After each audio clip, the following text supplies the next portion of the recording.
Welcome back to the Slow Almanac. Tonight, we are on a forested hillside beside a charcoal kiln. The kiln is sealed. It has been burning slowly for 2 days already. It will keep burning for another 2 or 3 days after tonight. There is no hurry. There is nothing to watch. There is almost nothing to hear. Let your shoulders settle. Let your hands rest wherever they have fallen. If your eyes are open, let them close. The night is warm near the kiln, and the air smells of wood and heat, and something older than both of those things. You don't need to go anywhere. You are already there.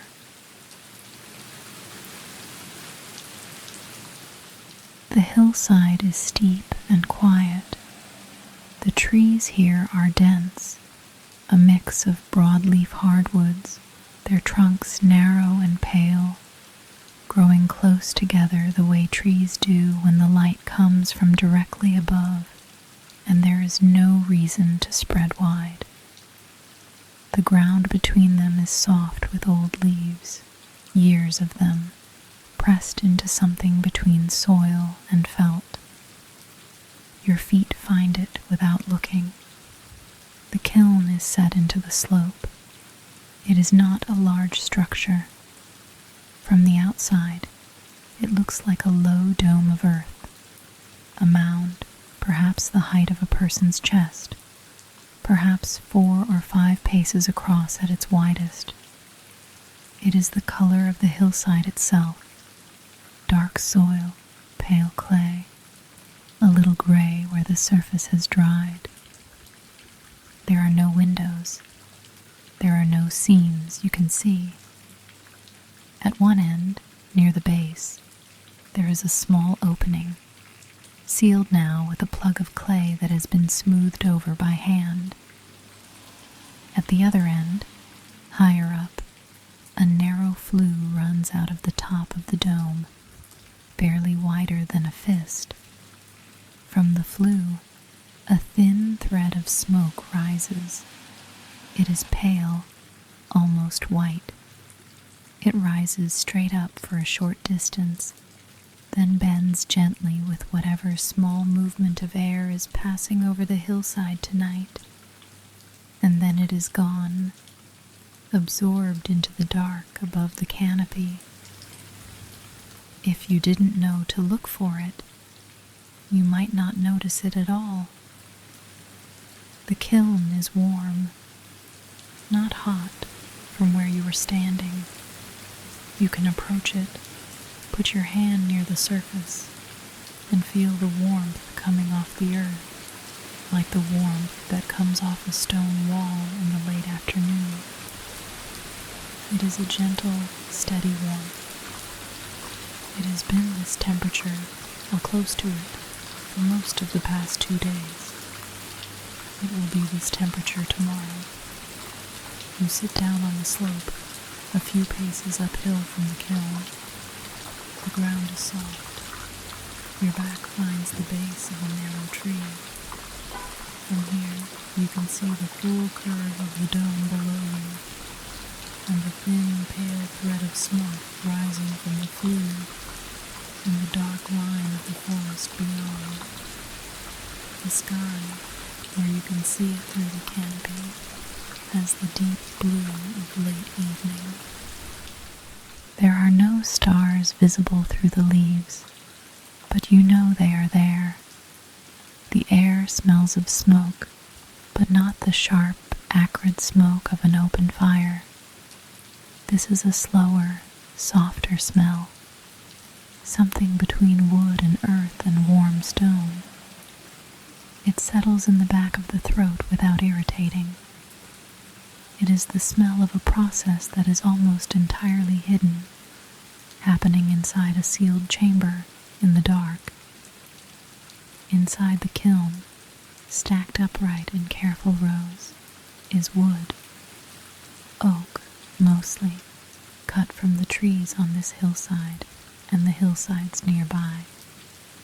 the same narrow-trunked hardwoods you can see all around you now.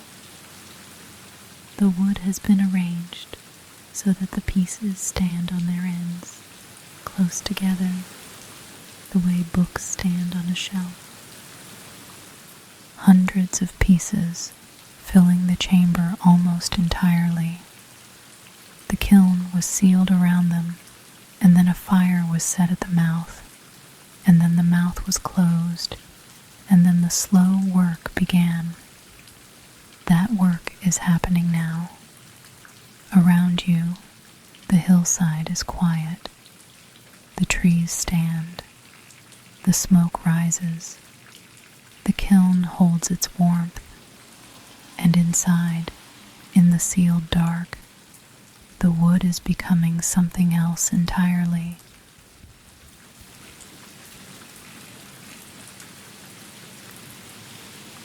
Let me bring you back to where you are sitting. You are on a forested hillside beside a low earthen dome. The dome is sealed. Inside it, stacked wood is slowly changing. The air around you is warm and smells of something ancient and clean. The smoke from the flue is thin and pale and rises without hurry into the dark above the trees. This is a charcoal kiln, a simple one, built from the earth of the hillside itself, shaped by hand, sealed with clay. There is no machinery here. There are no gauges, no readouts, no moving parts. The kiln works by holding heat inside a space that has been cut off from the air. The wood inside cannot burn, not really, because burning requires oxygen, and the oxygen has been used up. What is happening instead is something slower and stranger and more complete. The temperature inside the kiln right now is somewhere between 200 and 400 degrees, measured by the scale where water freezes at 0 and boils at 100. You cannot feel that temperature from where you sit. The earth is a good insulator. The dome holds the heat inside, and what reaches the outer surface is only the residue of it, the warmth that has leaked through several inches of packed soil and clay. The flue at the top of the dome is the kiln's only opening. It is not an accident that it is narrow. The width of the flue controls how much air can enter and how much gas can leave, and therefore controls the temperature inside. The person who built this kiln, and who has been tending it for the past 2 days, adjusts the flue by degrees, opening it a little, closing it a little, reading the color and the density of the smoke to understand what is happening inside. It is a skill that takes years to learn, and it is done almost entirely by observation and memory. Tonight, the smoke is pale and thin. That is a good sign. It means the kiln is in a particular phase of the process, a phase we will come to in a moment. It means the wood inside has already passed through the first stage of its transformation and is somewhere in the middle of the second, and the person who tends this kiln is satisfied with what they see and has gone to sleep and will return before dawn to check again. You are alone on the hillside. The kiln is doing its work without you. The trees are doing their work without you. The only thing you are asked to do is sit here in the warm dark and let the night pass. The smoke rises, a thin, pale thread. The warmth comes off the dome in slow, even waves. The leaves above you are still. The story of what is happening inside this kiln is a story about what wood is made of and what happens when you take almost everything away. Wood, at its core, is a structure built from carbon, hydrogen, and oxygen, woven together into long chains and rings of molecules: cellulose, hemicellulose, lignin. These are the materials that make a tree. The cellulose gives the fibers their strength. The lignin binds them together. The hemicellulose fills in between. Together, they make something that can hold up the weight of a full canopy of leaves through decades of wind and rain and ice. They are not simple materials. They have taken a long time to build. When the kiln was first sealed and the fire set at the mouth, the temperature inside began to rise. At first, slowly. The wood does not change much in the first stage. What happens first is the simplest thing.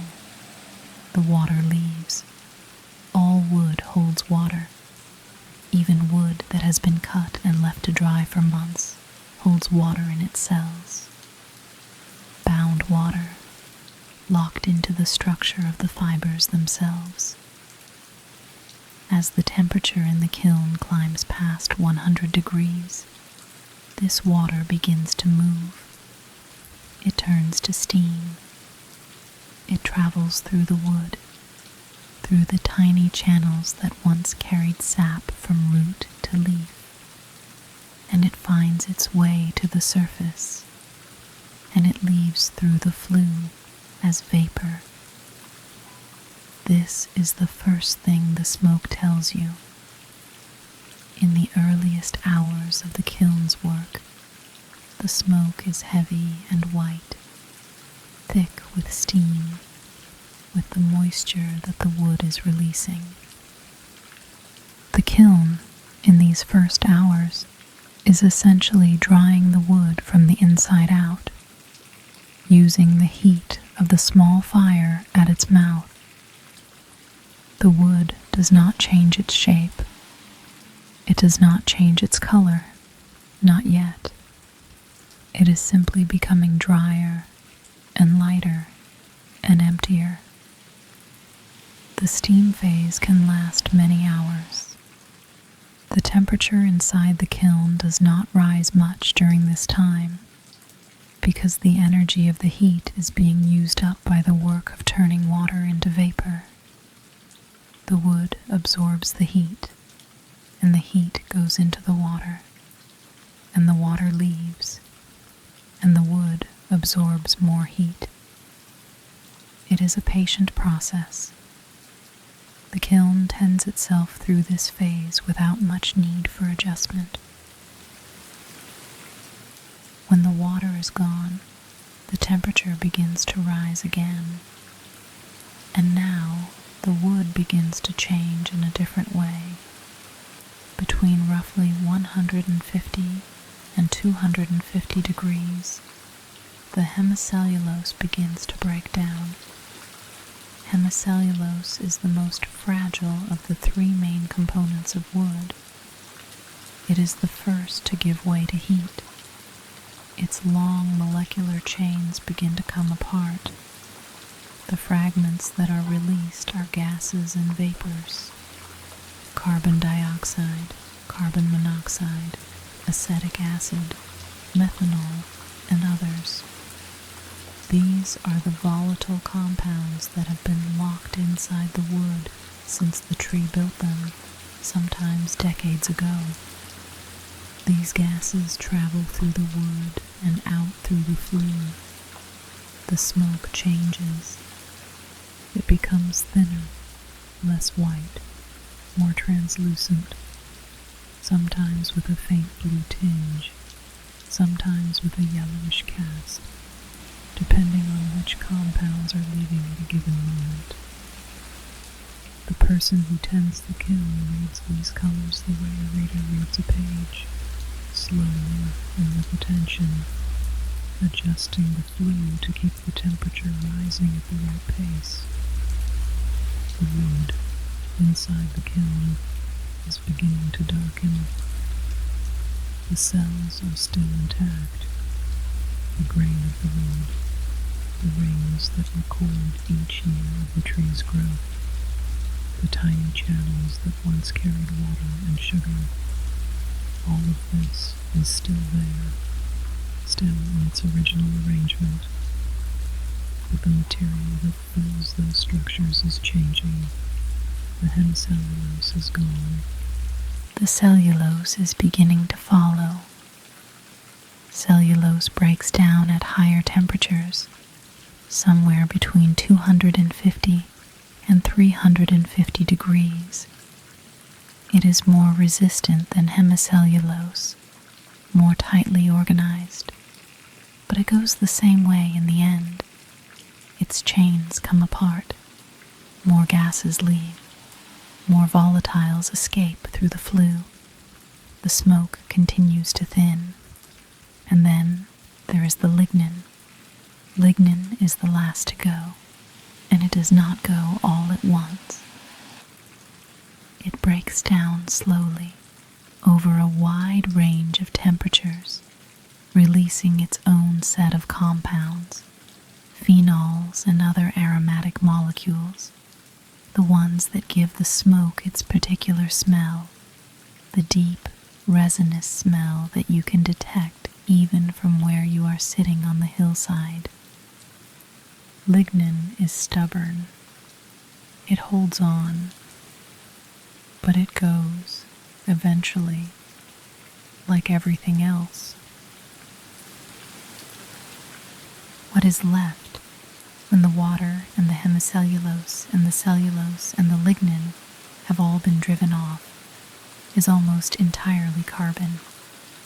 Not graphite, not diamond, just carbon in an amorphous form, a disordered lattice, holding the shape of the wood it came from, but made of almost nothing else. The cell walls are still there, the grain is still there, the growth rings are still there, but they are made of carbon now, pure and black, light and strong, holding the memory of the tree in a form that will not rot, will not burn easily, will not decay for a very long time. This is charcoal. This is what the kiln is making in the dark on the hillside tonight. There is a final stage to the kiln's work, and it is the most demanding and the most delicate. After the volatile gases have been driven off, after the hemicellulose and the cellulose and most of the lignin have left the wood, the temperature inside the kiln is raised carefully to a much higher level. In kilns that produce the finest charcoal from this kind of dense hardwood, the temperature in this final stage can reach 800, 900, sometimes over 1,000 degrees. At these temperatures, the remaining impurities in the carbon structure are driven off. The residual hydrogen and oxygen that have been bound into the carbon matrix, the last traces of the organic compounds that made the wood what it was, are finally released. The smoke at this stage is almost invisible, a shimmer of heat above the flue, perhaps a faint haze, but almost nothing. The kiln is running almost clean. What is leaving now is not smoke in any ordinary sense. It is the last breath of the tree, the final release of the elements that built it, rising into the air above the hillside and dispersing. Inside the kiln, the charcoal has taken on its final character. carbon structure has become more ordered, more crystalline in places, harder and denser than ordinary charcoal. When a piece is struck against another, it rings, not a dull thud, but a clear, high note, almost like ceramic or like a very small bell. This is the sound of a carbon structure that has been refined to something close to its limit. It is a sound that the people who tend these kilns listen for when the charcoal is finally drawn out and cooled as a test of quality. But that is days away. Tonight, the kiln is still in the middle of its work. The grain of the wood, the thing I mentioned earlier, the rings and channels and fibers that record the tree's life, is preserved in the charcoal with extraordinary fidelity. Under a lens, a cross-section of the finished charcoal looks almost identical to a cross-section of the original wood. The early wood and the late wood of each annual ring are still distinct. The early wood, grown in spring when water was plentiful, is less dense and shows as a lighter band. The late wood, grown in summer when the tree slowed down, is denser and shows as a darker band. These bands are still visible in the charcoal. They are made of carbon now, but they remember what they were. The vessels that carried water from root to leaf, some of them no wider than a few thousandths of a millimeter, are still open in the charcoal. They are empty now, but they are there. This is one of the reasons the finest charcoal made from dense hardwood has such an unusual surface area. If you were to unfold all the surfaces of all the tiny channels and pores in a single small piece of it, the vessels, the ray cells, the fiber walls, the total surface area would be, depending on the size of the piece, somewhere in the range of several hundred square meters. All of that in a piece of charcoal you could hold in your hand. This is why it burns the way it does when it is finely used. The surface area means that the carbon is in contact with a great deal of air at once, but in a controlled way. The channels regulate the flow. The structure meters out the combustion. It burns hot and long, and almost without smoke. The tree spent decades building a structure optimized for moving water. The kiln has converted that structure into something optimized for holding heat. The hardwood used in kilns like this one is chosen for the density of its grain. The trees on this hillside grow slowly, in thin soil, on a steep slope where the light is good, but the conditions are not easy. Slow growth means tight rings. Tight rings mean dense wood. Dense wood means, at the end of the process, a charcoal that is harder and more refined than what you would get from a faster growing tree. The difficulty of the growing conditions is part of what makes the final product what it is. The trees that were cut for this kiln were not young trees. They were cut from coppiced stools, root systems that have been sending up new shoots for many decades, perhaps longer. The roots are old.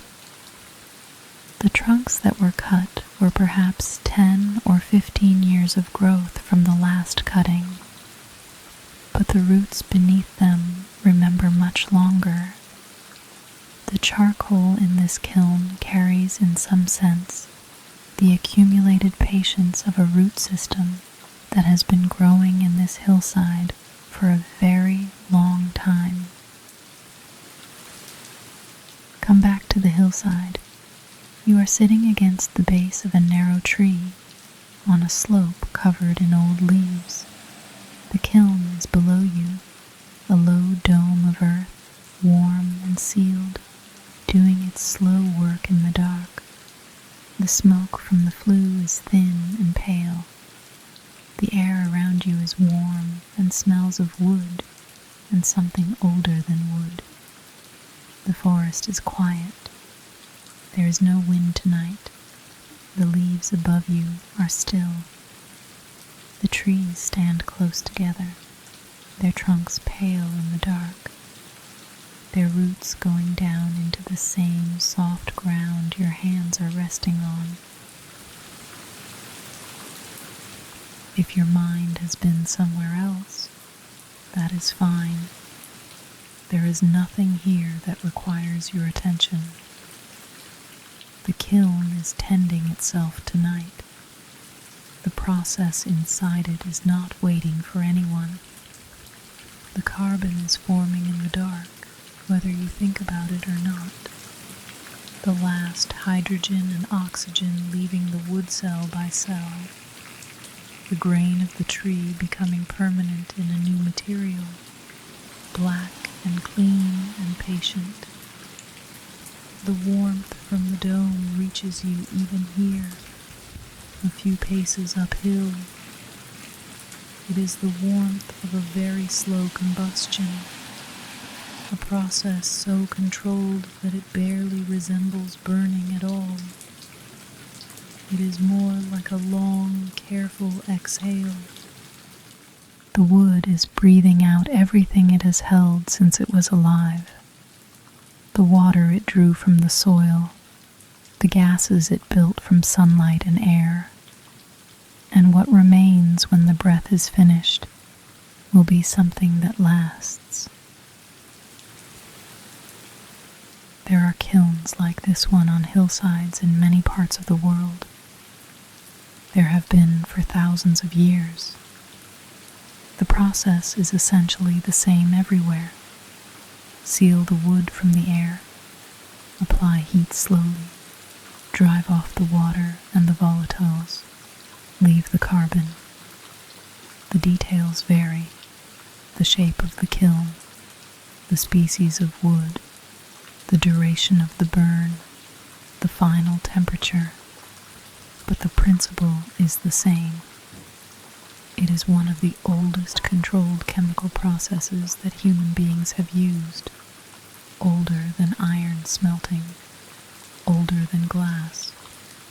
The carbon that came out of kilns like this one was used to smelt the first metals, to draw the first lines on cave walls, to filter water, to preserve food.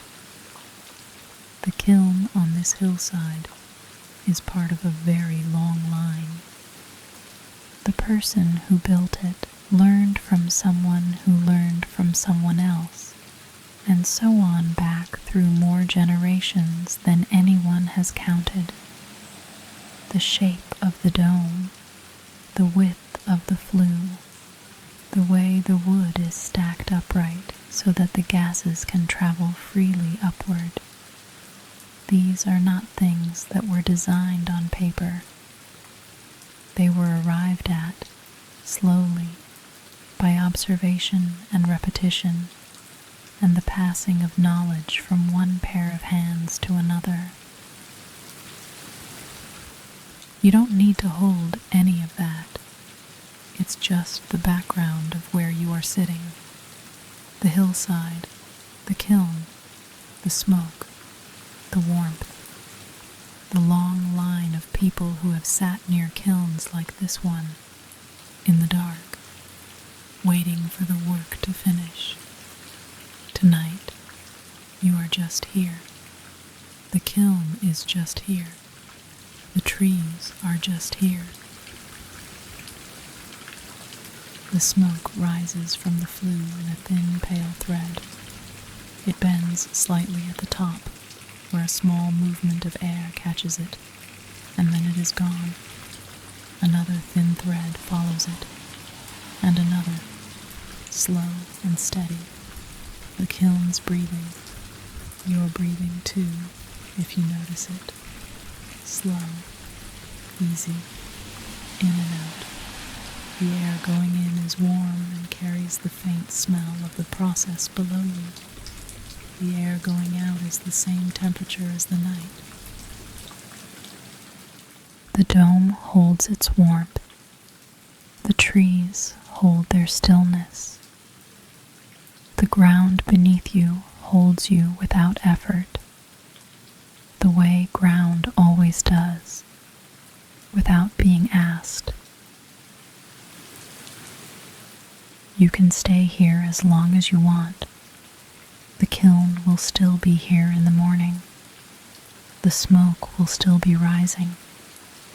The process inside will have moved forward imperceptibly, the carbon a fraction more refined, the last volatiles a fraction closer to gone. But from the outside, it will look exactly the same. A low dome of earth on a forested hillside, warm to the touch, breathing slowly. The hillside is very quiet now. The kiln holds its heat. The smoke rises and disappears.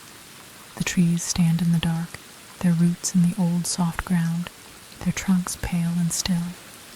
Inside the sealed dome, the wood is becoming carbon, slowly, without hurry. Cell by cell, the water and the gases are leaving, and what remains holds the shape of the tree it came from. The grain, the rings, the vessels, in a form that will last a very long time. The warmth reaches you where you are sitting. The smell of the smoke is soft and old. Let the night hold you. Let the hillside hold you. There is nothing left to do.